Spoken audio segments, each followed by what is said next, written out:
bem-vindos a mais um episódio do Battistini Talks, aqui com meu amigo Alexandre Pinto. E Ale, tudo bem? Tudo ótimo, você, Ricardo. Obrigado muito bem. por ter vindo, viu? Aí, quando foi em 2013, o mercado editorial já tinha mudado muito, eu já estava bem envolvido na indústria farmacêutica. Aí eu tomei a decisão, falei, ou eu volto para editora e tento fazer um milagre, ou eu sigo minha carreira na indústria. E aí, né, tinha filho para criar, tudo mais. Eu falei, não. Você tem quantos filhos? Eu tenho 2 agora. Na época eu tinha 1, mas eu tenho 2. E aí eu resolvi fechar a editora e focar na indústria. E eu fiquei na indústria até 2021. Na farmacêutica? Na farmacêutica, na União Química. O que você fazia lá? Eu fui diretor de supply, uma área totalmente operacional. Nada a ver com... Que cuida de logística. Cuida de logística, exatamente. Cara, a Le Creuset é uma empresa centenária, no que vem ela completa 100 anos. Ela foi fundada, então, em 1925. E desde aquela época foi uma ideia. Eles já viram a oportunidade de um produto inovador, que era uma panela de ferro esmaltada. E assim ela se desenvolveu ao longo do tempo. Panela de ferro esmaltada. Foi uma sacada boa na época, né? 1925. Há cerca de 30 anos atrás, o Paul, nosso chairman, né? Nosso CEO global... Ele é o dono? Ele é o dono, é o único dono.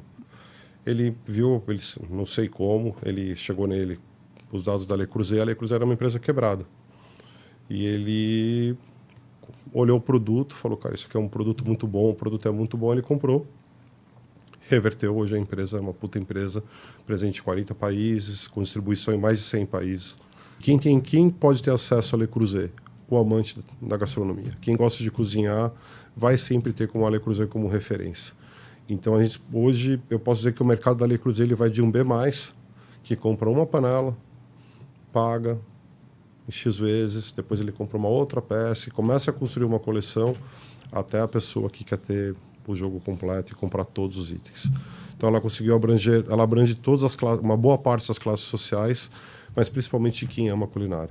Sejam bem-vindos a mais um episódio do Battistini Talks, aqui com meu amigo Marcelo Semioni.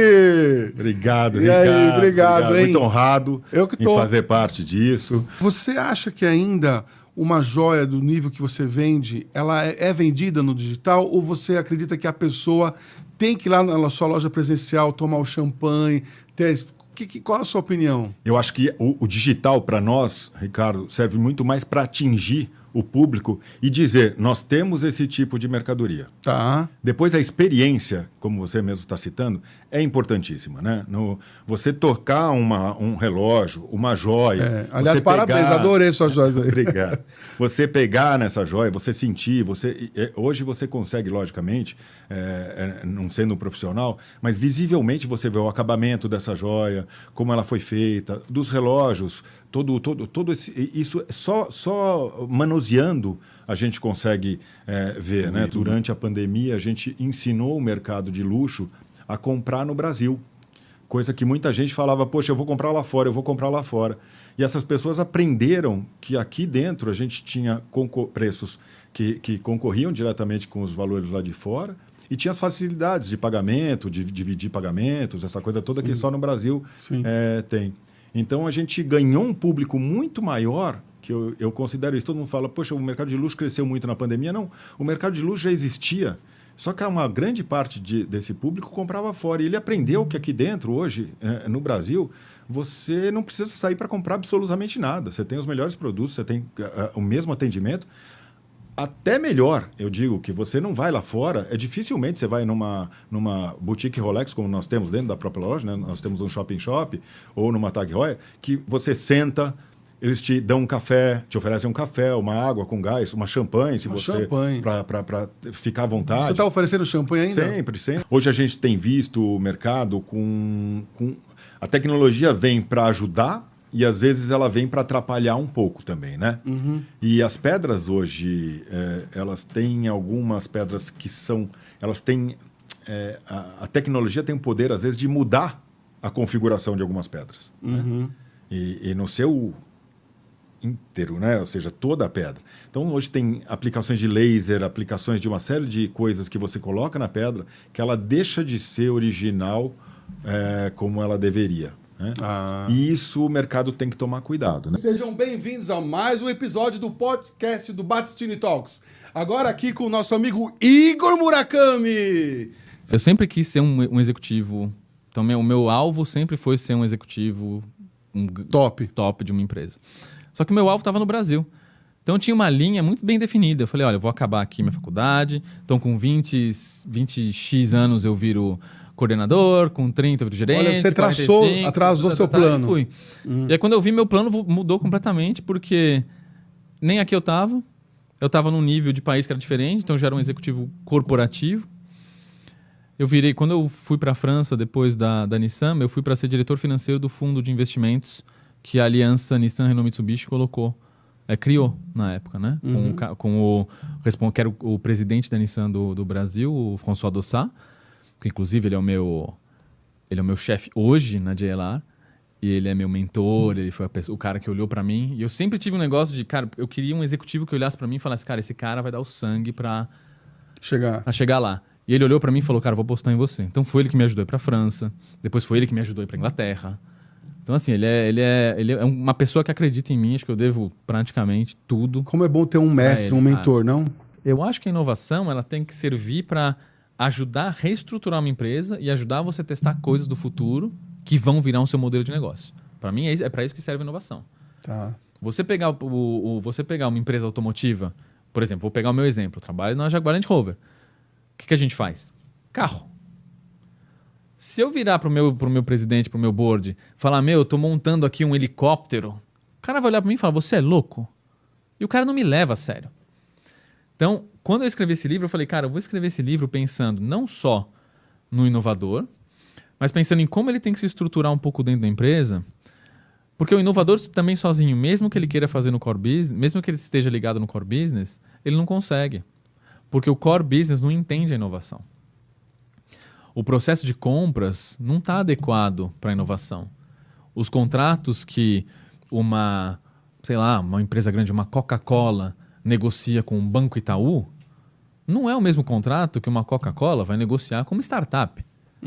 Você chega para uma startup com um contrato de 900 páginas, o cara não sabe nem ler e interpretar aquilo. Então, como que você vai querer trabalhar com uma pessoa dessa? Bem-vindos a mais um episódio do Bate-Studio Talks aqui com minha amiga Mirela Raquel Parpinelli. Olá, obrigada. Seja bem-vinda. Aí um dia eu arrumei um emprego, falei, vou voltar para o mercado, aí de secretária bilíngue, e o salário era bom. Foi quando eu fui conversar com o Sabione, que era o gerente de RH na época. Da Lopes. Ele falou, sabe qual é o seu problema? Você tá com um pé dentro e um pé fora. Ou você põe os 2 pés dentro e faz dar certo, ou você sai de vez e esquece a Lopes. Aí só que eu naquele tempo falava assim, mas eu não vou dar esse prazer pro meu pai falar, eu não te falei, porque para mim ele era, né, a maior. Eu falei, não, eu tenho que dar certo, eu tenho que falar pro meu pai que eu dei certo, sabe? Era o meu encorajador, né, na verdade, mas até as coisas ruins que ele falava me encorajava a virar o jogo, a fazer dar certo. Falei, não, eu vou continuar. Falei não pro emprego. E aí eu me dediquei de fato, e aí eu comecei a vender, achei o jeito e nunca mais parei. Mas o mais importante, o que eu falo, é o alto padrão de atendimento ao cliente, que eu acho que isso se perdeu. Porque quando eu foco no cliente, no que o cliente precisa, eu não ofereço para ele apenas o produto que tem a melhor taxa e a premiação alta. Porque isso os corretores vão entender o que eu estou falando. Às vezes, ele oferece para o cliente um produto que tem uma premiação alta no mercado, né, que está sendo oferecida, mas não é o produto que o cliente quer, não encaixa. Esse corretor só perde o tempo. Então, quando eu falo desse luxo, eu acho que o luxo é você ser o mais verdadeiro possível com seu cliente. Você corta tanto caminho, sabe?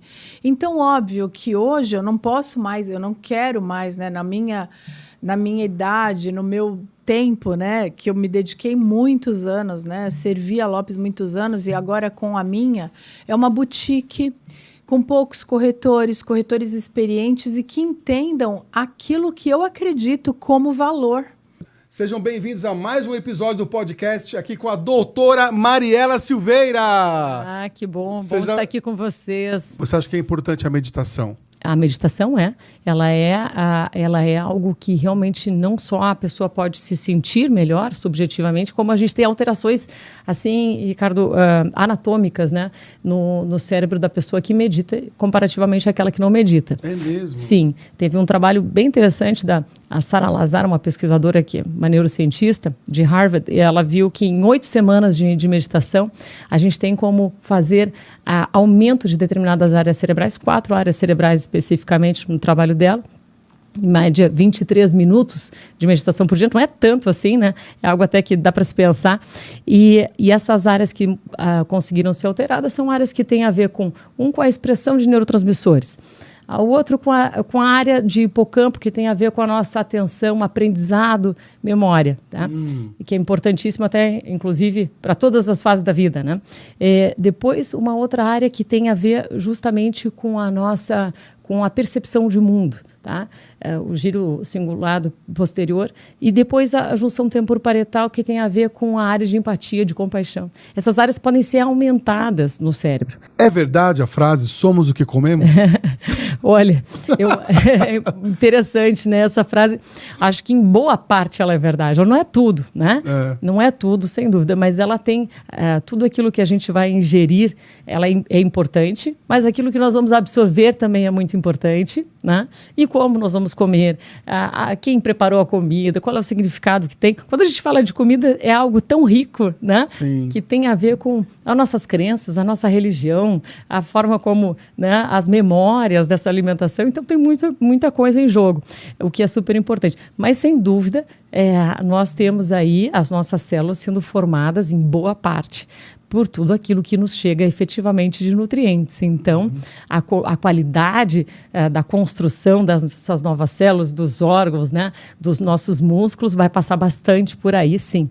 E também, aquilo que a gente falou antes, também de neurotransmissores, né, e que definem bastante como a gente está se sentindo e pensando também. Sejam bem-vindos a mais um episódio do Battistini Talks, aqui com minha amiga Tieko Aoki. Olá! Seja bem-vinda! Obrigada pelo convite. Obrigado, é uma estar honra. com você. Eu remoto a melhor hospitalidade quando a hospitalidade começou, hospedarias começaram, em que as pessoas, os viajantes na época, andavam quilômetros, como quem faz o caminho de, né?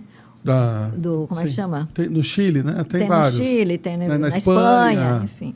E aí as pessoas ficam muito cansadas e ficavam as pessoas abriam suas casas para receber, né? Para lavar os pés e descansar um pouco. Eram só as casas que eles abriam. Então, tem algumas que nem cobravam. Tem as igrejas que não cobravam. Olha como é importante. Esse é o espírito de você acolher as pessoas que precisam de um descanso. Acolher as pessoas que estão precisando de ouvir uma palavra de incentivo, de agrado, de conforto, etc. Isso, para mim, é hotel, é hospitalidade. É acolher as pessoas com a alma, com o coração. A gente chama de alma Blue Tree. A nossa empresa tem alma. Hoje você luta contra a violência à mulher. Eu queria que você contasse um pouco mais sobre essas ações, seus pensamentos sobre isso. Isso. Em primeiro lugar, a violência contra as mulheres é uma violência realmente que acontece em todos os países. Não é uma coisa particular do Brasil, mas em todos os países acontece alguma forma de violência. Porque as mulheres estão nem no poder. As mulheres começaram a ter posição na sociedade, ser visível na sociedade, não é uma coisa recente, tá certo? Era somente mão de obra. Antigamente, homens e mulheres todos eram mão de obra. Os homens passaram a patamar de serem, né, personalidades, digamos assim, e as mulheres continuaram nos bastidores. Então, e a violência contra as mulheres, ainda por muitas razões também cultural, sofrem violência. Violências desde brutais, físicas, e também morais, etc. Sim. E como é uma coisa global, a Luísa, que tem uma visão incrível, a Luísa Helena Trajano, que era presidente do grupo, tem uma visão incrível, e ela falou, nossa, esse é um problema comum em todos os países. Vamos colaborar para acabar com essa violência no mundo em 5 anos. A gente vai tentar fazer o melhor. Como a Luísa conseguiu fazer com que o Covid acabasse de janeiro a setembro, como ela disse, coisa que ninguém acreditava, nem a gente questionando, mas ela fez. Sejam bem-vindos a mais um episódio do Batistilho Talks, agora aqui com meu amigo Antônio Dias. Oba! Salve, Ricardo! O legado que seu pai deixou, então... Olha, o legado, acho que assim, antes de mais nada, assim, ética, trabalho, né? O trabalho gerando resultados, valorização das pessoas. Essas palavras, quando a gente fala assim, parece que, né, é um pouco repetição, assim, de chavões, mas é muita verdade, né? Sim. Ele foi um cara, assim, ele tinha muito prazer, né, em gerar empregos, gerar renda para as pessoas. Tanto que, ó, essa venda que ele faz, ele tinha 64 anos, né? É uma idade que muita gente já ia estar... querendo... Isso, descansar, né? Pendurar as chuteiras. E ele começa tudo de novo, investe muito, né? Começa tudo de novo. Que coisa. Aos 64. O grande desafio da hospitalidade, da hotelaria, é que a maior parte da nossa interação, quando você vai num hotel, enfim, são com pessoas que elas não escolheram tanto a carreira da hotelaria. Quando você vai chegando para um nível de supervisão, quando você vai chegando para um nível de gerente, são pessoas que absolutamente compraram a ideia da hotelaria, compraram a ideia da hospitalidade. Só que as interações dessas pessoas com os clientes é uma amostragem, ela é bem menor, né? A grande interação da hotelaria está com a camareira, está com o garçom, está com o mensageiro, está com... né? E aí, acho que o grande desafio é você conquistar essas pessoas para esse mundo da hospitalidade. Sejam bem-vindos a mais um episódio do Batistilho Talks aqui com meu amigo Alexandre Arnone. Muito prazer, obrigado. O mercado financeiro, ele é o precursor na inclusão da questão do ESG. Kofi Annan e a equipe dele, quando então secretário da ONU, foi um cara muito inteligente. Por quê? Quem que ele chamou à mesa para passar o desafio de aplicar os indicadores dentro das suas empresas? Ele chamou as maiores instituições financeiras do mundo. Então, lá tínhamos, nessa reunião, onde foi lançado a questão do ESG, instituições financeiras. E o Kofi Annan, então, desafiou, né, a essas instituições a aplicarem os indicadores dentro, né, da sua gestão. E o que aconteceu? Os bancos, eles são preocupados na saúde financeira das empresas. Ok? Sim. E isso caracteriza uma única preocupação: transparência. Quando você fala numa empresa que tem práticas de ESG na sua íntegra, essas empresas, elas são transparentes. Nós tentamos, de uma certa forma, trazer um conteúdo onde tanto pessoas que não são PJs possam absorver conhecimento e aplicar isso no seu cotidiano, quanto funcionários de empresas onde podem executar trabalhos para a empresa onde estão trabalhando. Sejam bem-vindos a mais um episódio do Batistilho Talks com minha amiga Sônia Regina S. Souza. Eu falo, quando você é empresário, você tem que gostar de gente. E se tem uma coisa que eu tinha, era gostar das minhas pessoas. Né? A gente tinha, quando eu saí, tinha quase 2.800 pessoas trabalhando na Dalina. E assim, eu cuidava. Final do ano, eu dava um presente para cada pessoa e eu fazia questão de, em cada fábrica, entregar para cada um. E assim, bicicleta com o nome de cada um. Sempre alguma coisa... Bem pessoal mesmo. Bem pessoal. A gente tinha os programas, Mamãe do Dalina, tinha o PPR, 12% do nosso lucro era distribuído entre todos. Primeiro, às vezes o pessoal pergunta: Sônia, você sofreu assédio e tal? Eu falei: olha, se eu sofri, eu não prestei atenção. Sério. Porque eu estava tão envolvida com o negócio. Eu lembro quando eu fui na primeira reunião, você lembra do LIDE, do João Dória? Sim. Devia ter 299 homens e eu de mulher. Eu falei: meu Deus, o que eu estou fazendo aqui? E eu acabei sendo... E você foi uma presidente muito presente em muita coisa. Né? Eu fui presidente do Líder de Mulher. Então, assim, mas sempre de uma forma discreta, uma forma correta. Eu falo que reputação, que é o teu caso também, é tudo, obrigado. Mas é, Ricardo. É verdade. Certo? Você constrói uma vida com a tua reputação.